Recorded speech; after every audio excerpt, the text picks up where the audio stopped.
Open Hearts families. Thank you so much for joining me today.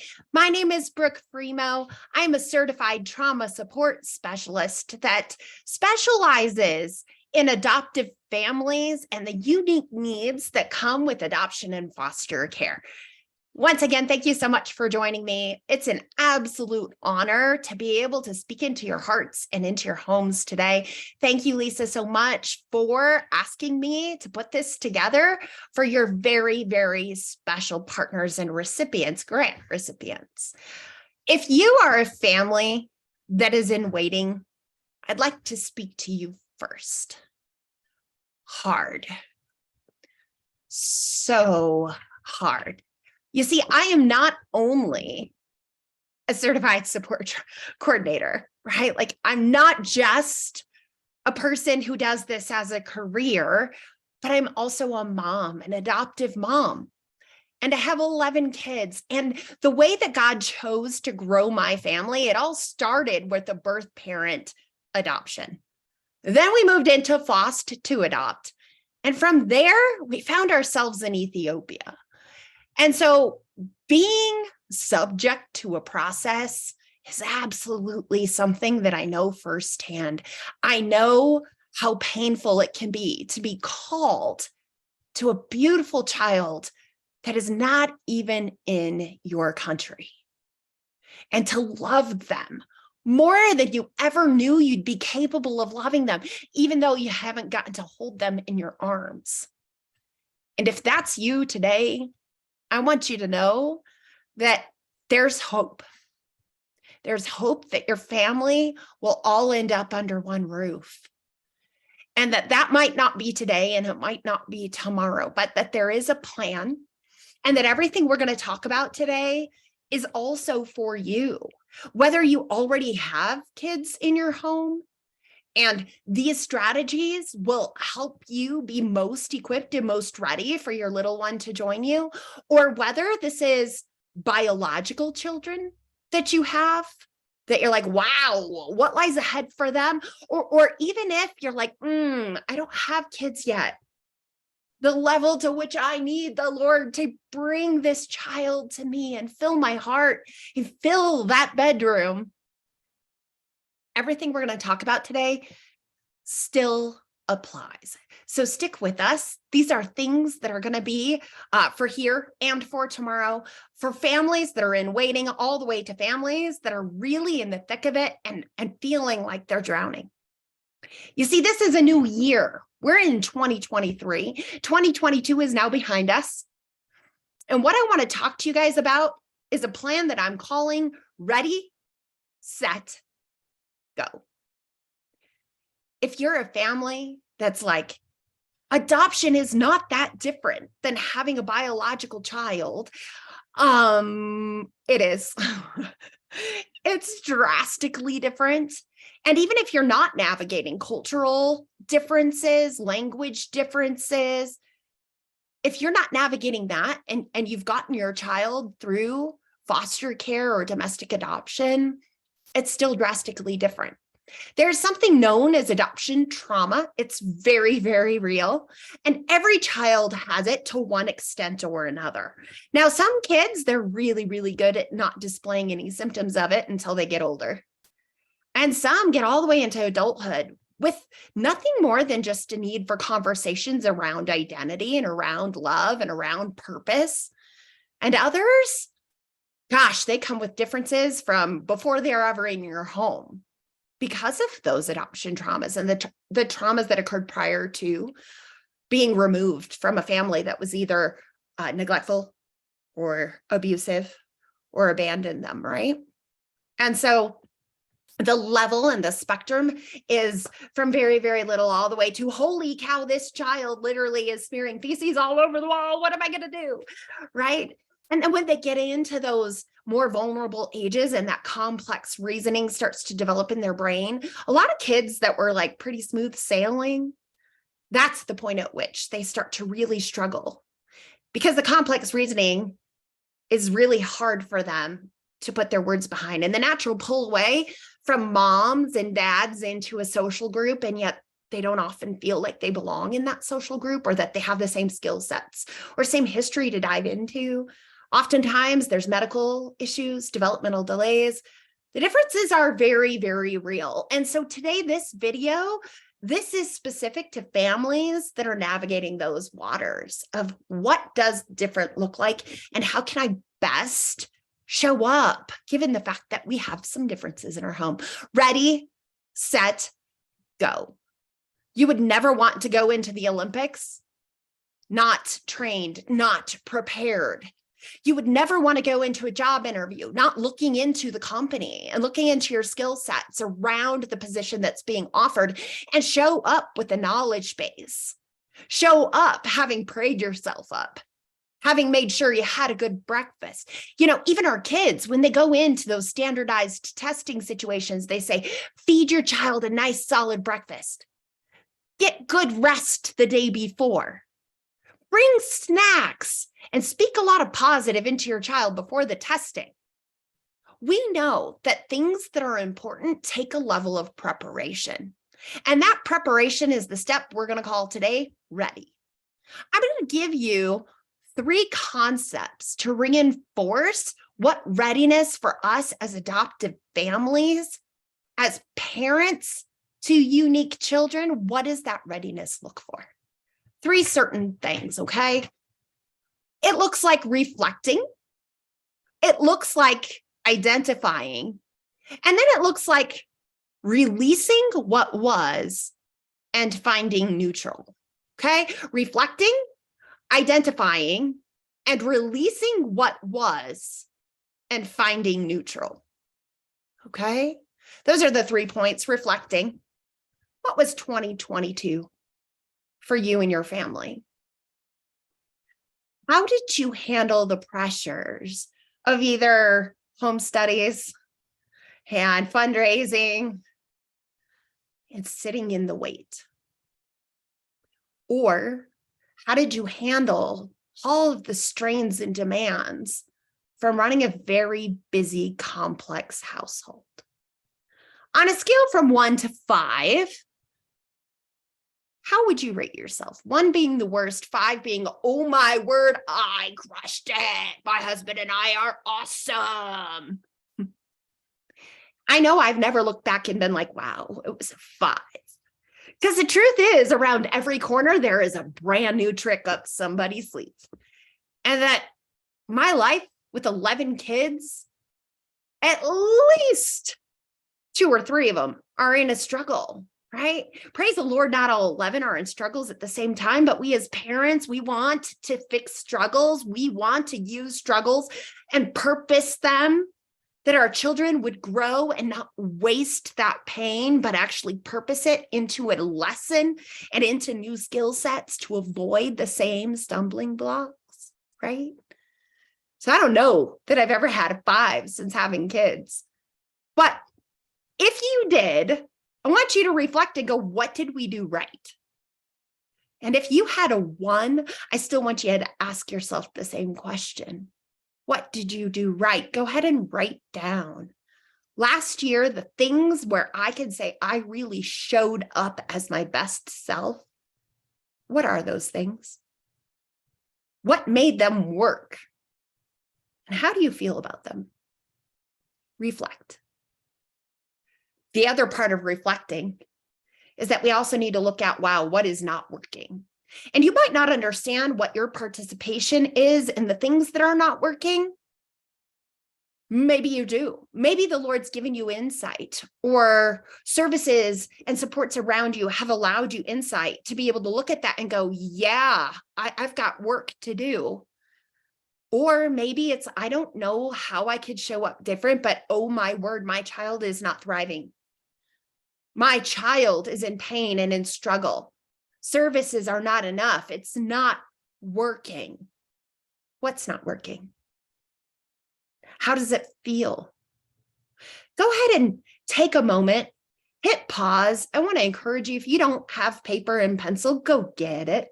I want this to be an opportunity for you to really get ready and be equipped in a way that you weren't prior to giving your time to this video. And I want you to do the exercise. I want you to reflect what worked, what's not working. What do you see that's positive growth in your children? And where do you just feel lost? And where does fear sit in, right? Where you're like, holy cow, if this is what today is like, how is my child going to survive tomorrow? I've been there. So been there.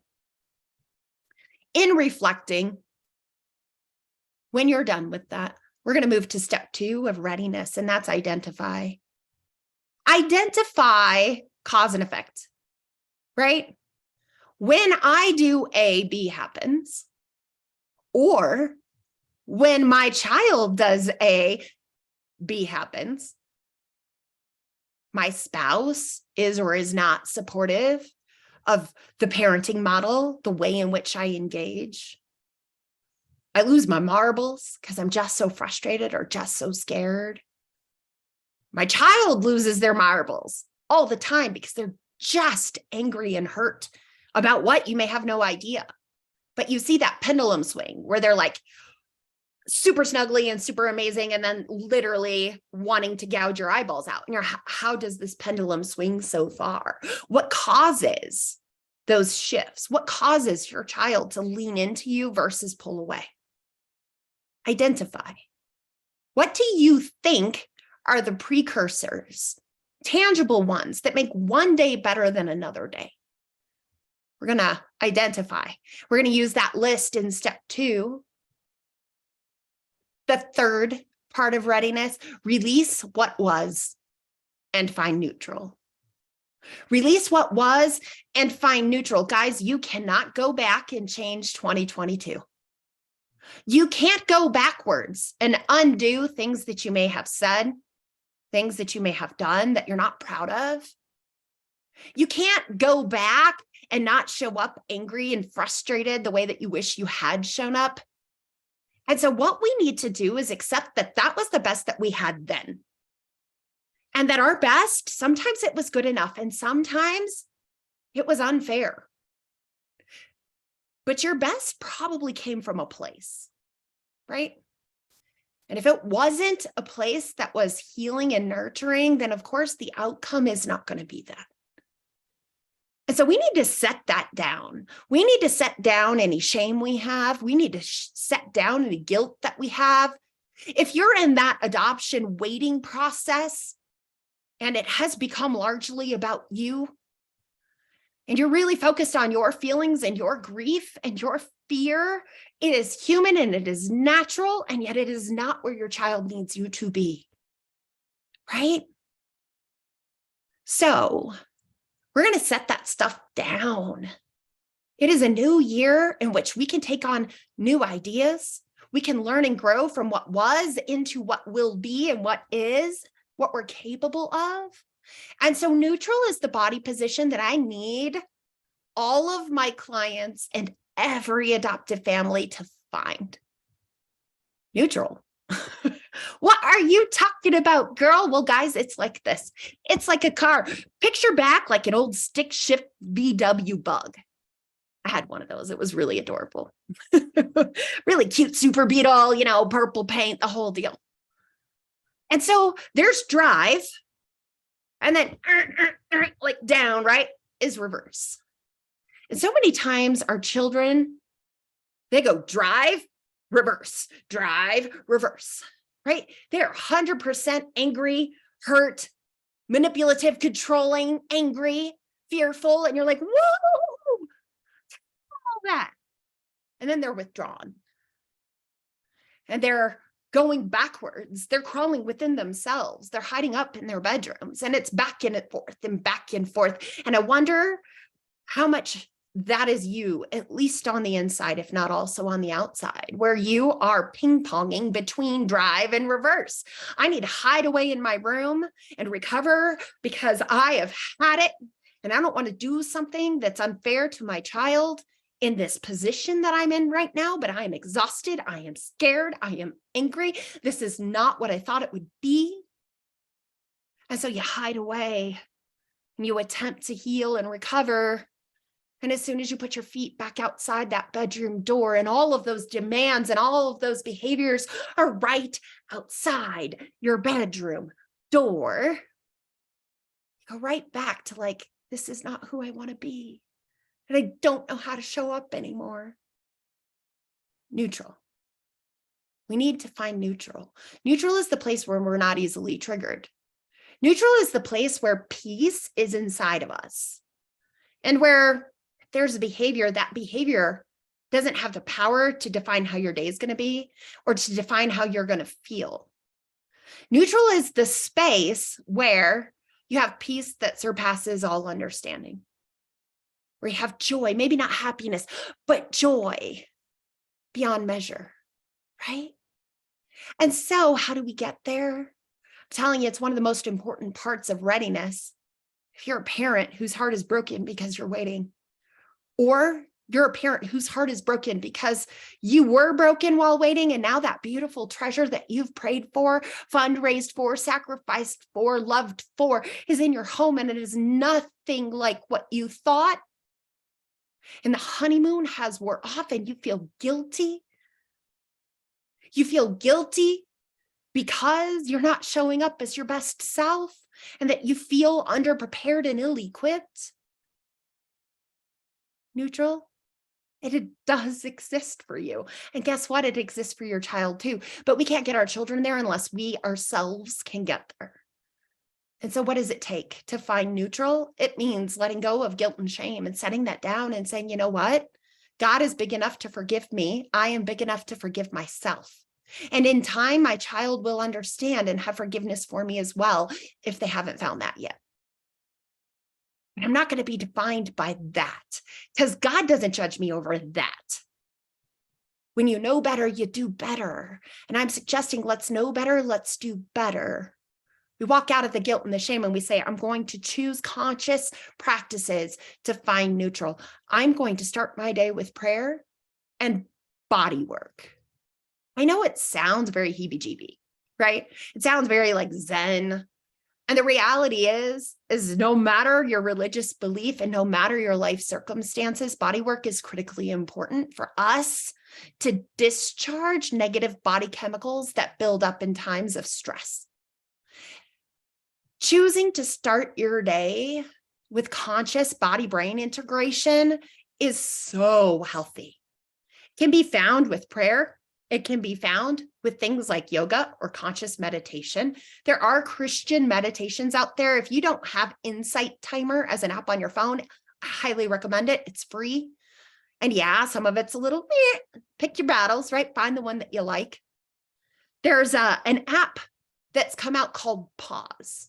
And the logo for the app literally looks like an old-fashioned VCR pause button, right? With like the two lines on it. It is a Christian-led message where you can set what time of days you do it.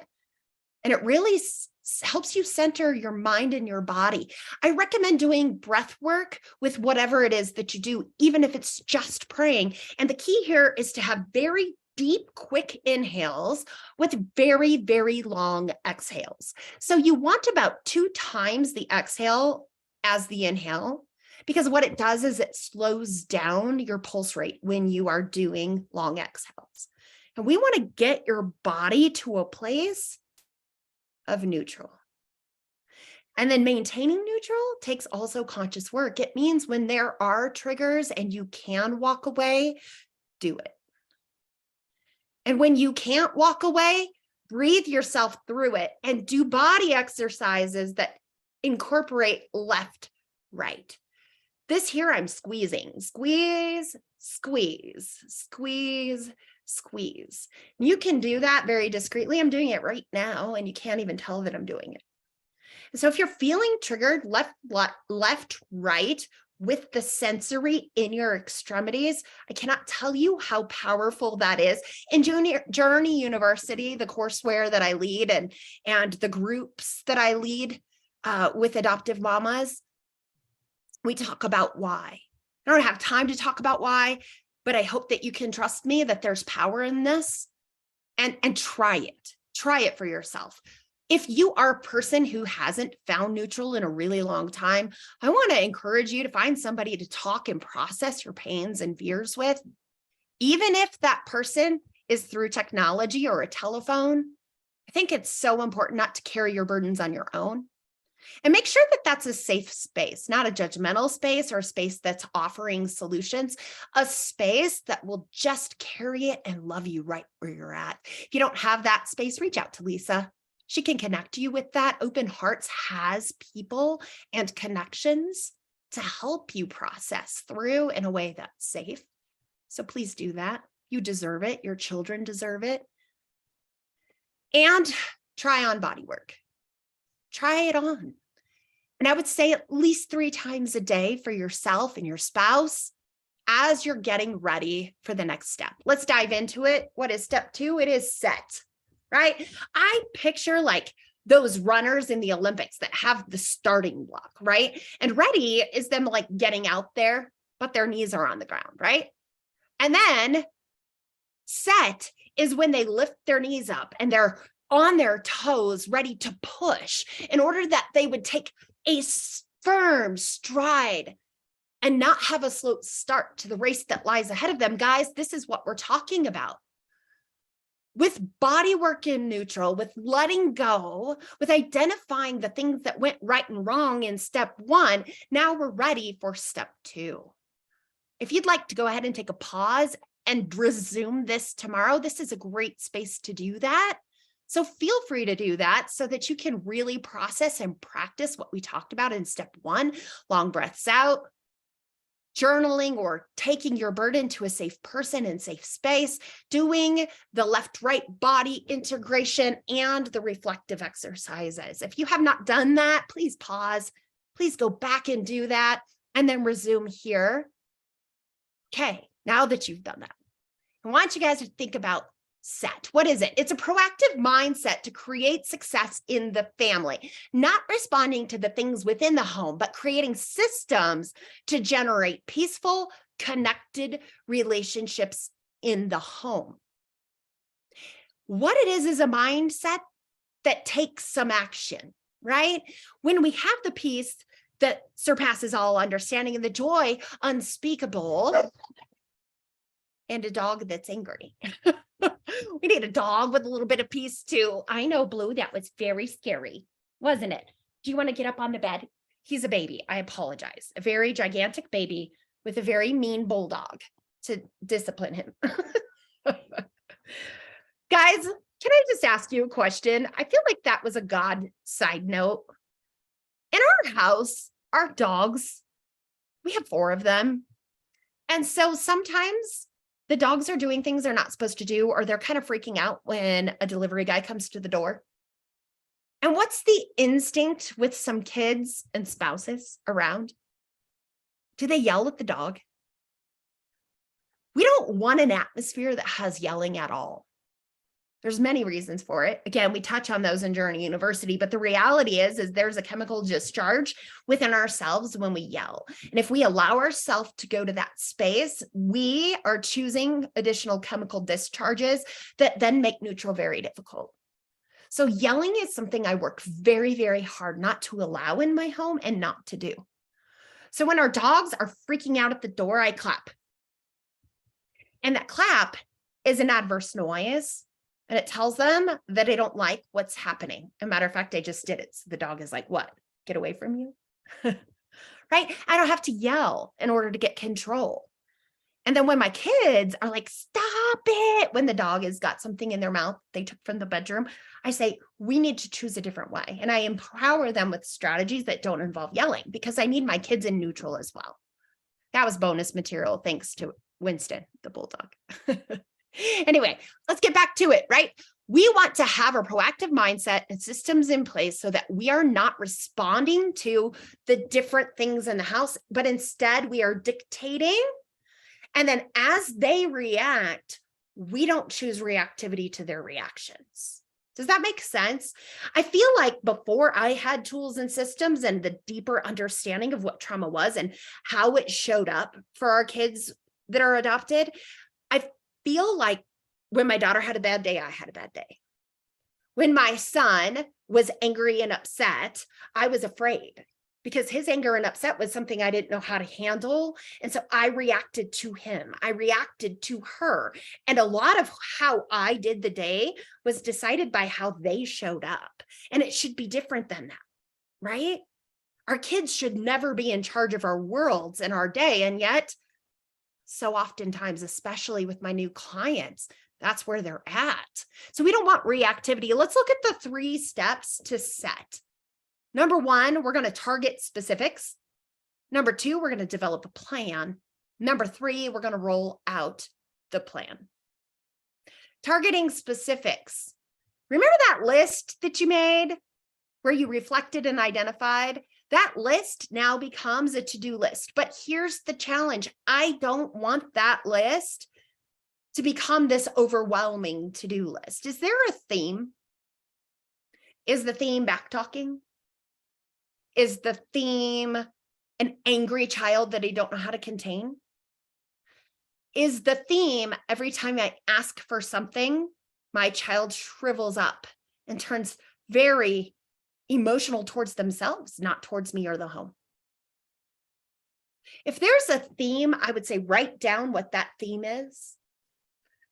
In addition to whatever that theme is there a specific struggle? I have a family that I'm working with that their child chooses to take power and control, which is something that most adopted children highly seek. They need to be in control because when they're not, they don't trust that they're safe. They don't trust that you're not going to go away. They don't trust that their needs will be met. And so oftentimes there is this subconscious or conscious or both mechanism that says, I need to be in charge. And this family I'm referencing, urinating, even though the child was totally and completely using toilets, nighttime dry, the child has now turned urine into a weapon, right? Or maybe your child has gone into refusing food. And that's the way that they get you upset, and the way that they ultimately seize control is just by choosing not to eat. It's not like you're going to sit on your child and shove food down their mouth. You're not. That's a fight you simply cannot win, right? And it scares you. Do you have specifics? Do you have themes? I want you to pick no more than 3. And if your theme is pervasive every moment of every day, that theme may be one thing that would be enough. Okay? Write it down. What are the specifics that are the most important that hit the top of your short list? No more than 3. Number 2, develop a plan. Developing a plan around those targeted items. If the theme is disrespect, how are we going to show up in neutral that will redirect the disrespect, right? When I say disrespect, I think I'm meaning like disrespectful banter or backtalk, more verbal, right? And so what would that look like? Would it look like putting up your hand and walking away so that the child doesn't get to decide what you're doing? The child doesn't get to engage you in, that's inappropriate. You need to stop. You stop it, poopy head. You stupid. Don't talk to me like that. You don't want to engage a child that's not neutral. It will never help. We also don't want to empower a child to take us out of our neutral. And so a strategy that you and your husband can get around that keeps you in neutral, that doesn't give your child ultimate control, what would that look like for you? In Journey University, again, we have very specific strategies and systems that we implement across every single family. This is not Journey University. I don't have weeks to teach you, but I want you to think about it. We cannot engage our child. Let's go to the urinating example where the child looks right at you, is old enough and completely potty trained. Let's just give an example of like a 9-year-old looks right at you and urinates their clothes. What does that look like? Remaining neutral and not giving your child your power. How can we minimize what he or she is intending to accomplish and put it back on them?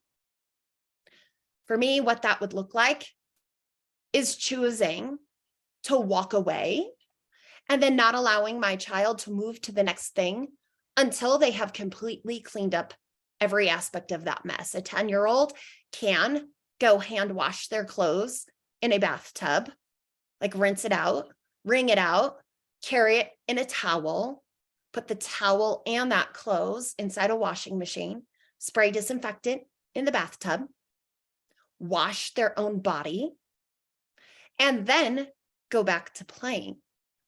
If you can't enforce all of that, because at the end of the day, this child's clearly fighting for control and is not going to want to comply with those exercises, then simply the child doesn't get to move on to things that they do want to do. And you just hinder access to those things. Neutral, not upset, not angry. These are natural consequences of choices that the child made. Child can be angry, child can be sad, child can be upset, and child can also own all of that. I know, sounds super oversimplified, and I get that walking it out is. Again, I don't have weeks to show you what implementing that looks like, but strategically, that's where you want to go. Okay, develop a plan. Then we're going to roll out the plan. So when child is not in the active behavior, spouses, we come together, we sit the kids down and we say, we have got some new systems and ideas. Because in 2023, we all want to grow and learn and become bigger and wiser. And I know all of us are capable of that. So this is what we're going to do. We're going to take responsibility for ourselves in these areas. Right? Remember, no more than 3, possibly as little as 1. And you're going to roll out the plan for that targeted behavior when everybody is in the most neutral space that you can get out of your children, given where they're at right now. So you're going to roll that out when everybody is calm. And then it's going to be time to walk through it. Okay? Going to roll it out, ask for feedback so you know where everybody's at with that. Might not get positive feedback depending how rebellious your kiddo is, and that's okay. You will move on to go. Ready, set, go. Guys, if you are working your tail off to be an Olympic athlete and you have perfected all of your stuff to the highest level that you can, and you never get to run in another race, what is the point of all the prep, right? We need to implement the things that we've been working on and towards. That's go. Now we are in the right position, have built in the structures and the systems. It's time to run the race.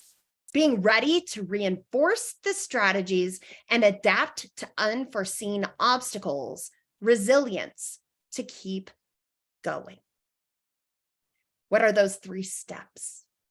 Incentivize participation. Now, again, this is a lot of content and this is a long video. Feel free to pause as we move into go. And if you are actively working on what does our plan look like, what can my husband and I both get behind? How do we remain neutral when these behaviors and attitudes are right in front of us? Pause. I don't want you going to step 3 yet. I want you walking through what we discussed. I want you praying through what we discussed. And don't forget the body work, prayer work, all the steps of 1 should be also, right? That ready work should be happening while you're developing your set work. Now, if you've done all of that, welcome back, right? Here we are. We're going to go. We're going to incentivize participation. We're going to be consistent and we're going to have grace, right? We talked about being in the right position, having built-in structures and systems. I have very specific tools and systems and structures with my journey families. Don't have the time to lay that all out for you guys. Definitely, you're welcome to reach out and get connected through Journey University. But this is a training specific to Open Heart Ministries, right? Open Hearts Ministries. And so we're going to walk through that. You guys are developing your plans and now you're implementing them.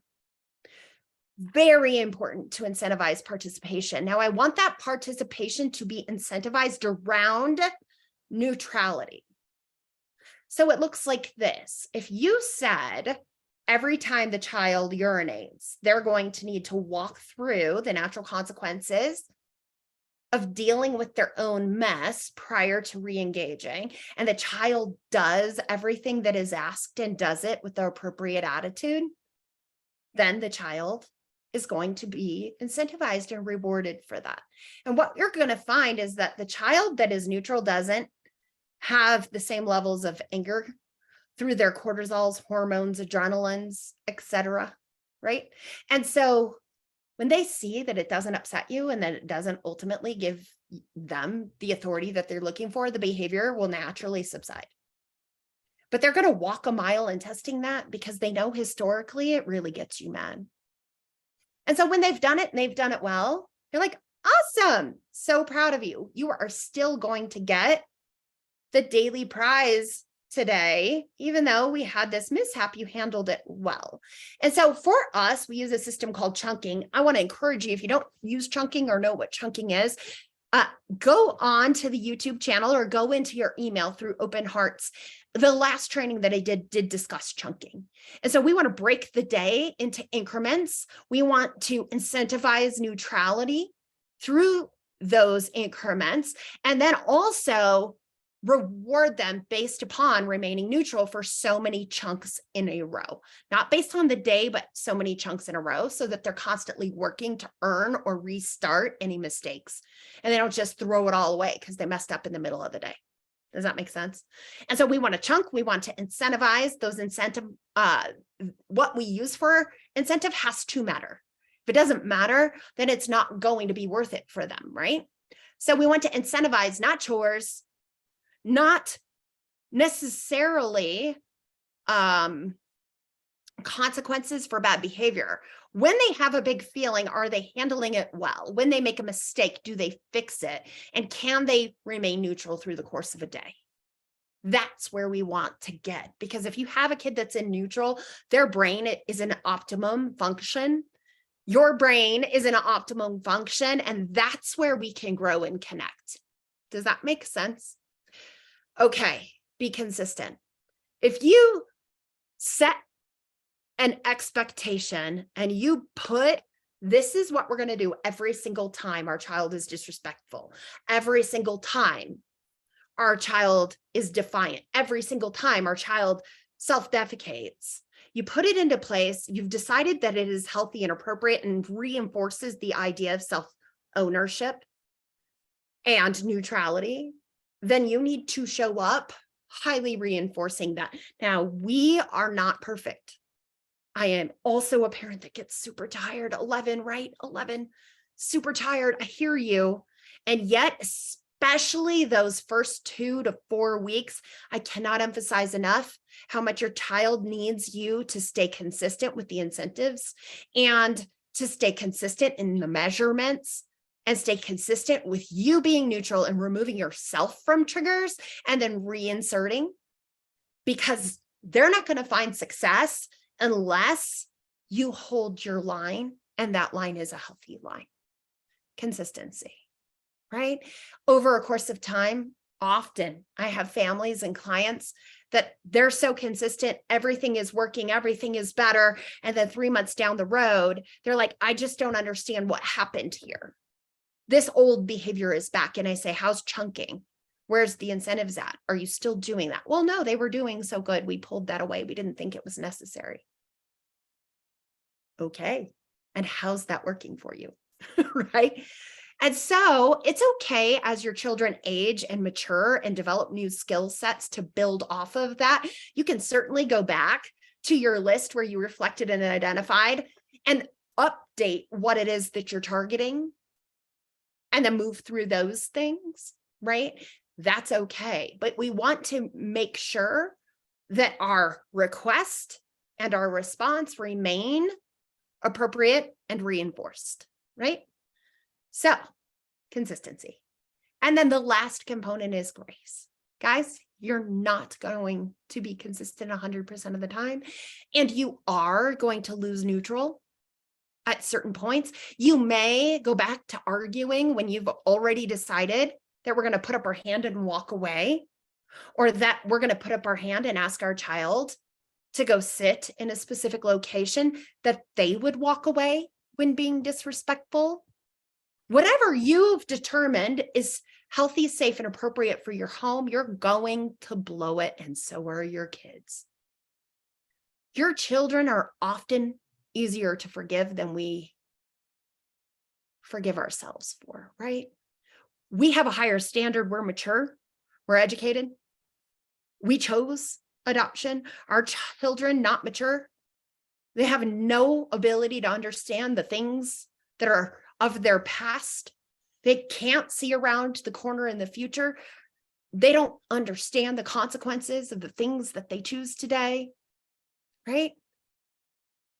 They're not fully formed. And so it's really easy for us to be like, wow, I get why little Johnny had that huge raging fit, despite the fact that we've made a lot of progress. I get why little Johnny, fill in the blank. But then we look at ourselves and we say, there's no excuse. We know better. We should do better. But God, but grace. Guys, if perfection is the standard, we will be nothing more than failures. And that cannot be the standard for our children or for ourselves. And if we can't go to our kids in humility and with grace for our own mistakes, then doesn't our child think they have to be perfect? Because if it's not okay for you to make mistakes as an adult, why will it be okay for them? And yet we would never place that standard on them, but we're modeling it for them. And so I just want to encourage you, as a mom who has struggled with this subject, Grace, your kids need to see that you also are not perfect and that you need a perfect savior, and that you don't have it all figured out, but that's why you need Jesus. And when they see you walking through imperfection and they see you walking through humility, they see you walking through repentance, what you do is going to form them more than what you say. So I just want to encourage you. Your best is good enough. And that everything you consider not good enough or broken about yourself, God is going to use to reveal truth to you and to your child. I don't know about you, but there were places in my heart where I didn't know patience was as bad as it was, where I had triggers that I didn't expect when we brought home kids that were triggering children. And so God has used me to help love, nurture, and hone my children, but he has used them to reveal to me ugly spaces that I did not know existed in me. And I've been able to work through a lot of that and set it down. I want to ask you that. Are you seeing parts of yourself that you didn't know existed? And if you're seeing them, what are you doing with it? Maybe your child's struggle is really to show you your own struggles, and that you guys both have work to do together. I know that's the story that was for me, and I know that's the story for so many of my families. And so I just want to challenge you, is that part of your story? And if so, what are you going to do with it? And guys, I want to tell you, this is a much longer training than the training that I did last time. Thank you for sticking with me. I felt like, oh my word, I could write an entire course around these 3 principles. And so, yeah, maybe at some point, but for today, for now, I think it's a lot to think through and a lot to challenge yourself with, excuse me. And I want to close with this. Titus 2:11-14. This is the New International Version, by the way. For the grace of God has appeared that offers salvation to all people. It teaches us to say no to ungodliness and worldly possessions, and to live life controlled, upright, and godly lives in this present age, while we wait for the blessed hope, the appearing of the glory of our great God and Savior, Jesus Christ, who gave himself up for us to redeem us from all wickedness and to purify for himself a people that are his very own, eager to do what is good. Every single one of you went into adoption with a clear heart, with great intention. with sacrifice at the forefront, not really knowing exactly what you had said yes to. And I can tell you all the things that I didn't know I was saying yes to 20 years ago. Had I known, I might have turned around and ran. I really might have. I mean, I only got to this place in my career out of sheer necessity, right? I had to figure out a way because therapy, medications, all of the services that came with our teen just to adopt children, they weren't helping. They weren't working at all. And so what do you do with that? I needed to figure it out because I needed support in order for my kids to be okay, for our family to be okay, for me to be okay. I was not okay. Our ship was going down. Our hearts and our intentions, our willingness to give and love and sacrifice, all of the best parenting skills in the world, can I tell you, traditional parenting strategies do not work. Almost 100% of the time, somewhere before our adopted children turn 18. They fail us. And the services and supports oftentimes are grossly insufficient and very uneducated, specific to adoption and trauma. Your hearts were in the right place. And we know that we are called not just to adoption, but to be godly through the process, that our children may have been rejected by fathers here on earth, but that they will never be rejected by the Father. And yet, if we are that walking example of who Christ is, oh my word, I have failed. Because you can't look at me and see ungodliness, a surrender to all of worldly possessions, living self-controlled, upright, godly lives here and today. I am a triggered sinner that I have got a whole lot more figured out, and our home is peace and calm. But it has not always been that way, and I did not have tools. I did not have systems. I did not have the support or the knowledge and understanding, and our ship was going down. And even today, there are times where my fatigue emotionally and physically, as my children make the choices that they make, as my young adults have real mental illness setting in, and it's no longer about just attitudes and behaviors, it's about health. When we see these things happening, I don't always show up as my godliest best. And it says that that's how we're supposed to be while we wait for the blessed hope, the appearing of the glory of our great God and Savior, Jesus Christ. We know God's coming back again. We know that Jesus is the answer. And as we wait in that, am I talking to any of you parents that are waiting for your children? How are we waiting? Are we waiting as instructed in Titus? Or are we giving up on the hope of tomorrow? If anything comes out of 2023, could it be that our hope cannot go away? Our hope that God called us to something because he intends to complete it and bring your child home. I have a story there. I have kids that have not come home. And I know some adoptive parents that know that pain and know that struggle. In my case, the blessing of it is that I get to parent them long distance. I have 2 children with over 17 denials for one and 5 denials for visas for another, that now are war refugees in Dubai because their homeland wasn't safe and our homeland is unwilling to bring them. If I lost my hope, it's hard to do with hope. Can't imagine doing it without. And the pain and the hurt of the wait, it can look like desperation and clawing for our own will, and yet we have to leave that surrendered, right? And if our kids are here and it is a hot mess, as it is with 9 out of my 11 from time to time, right? Our hope is that Christ Jesus is going to grab their hearts and grab mine. And that in that, we're going to connect and bond. We're going to find peace and joy, and we're going to walk it out. And I can tell you, I've come a long way, a long way. We have a very healthy, happy home.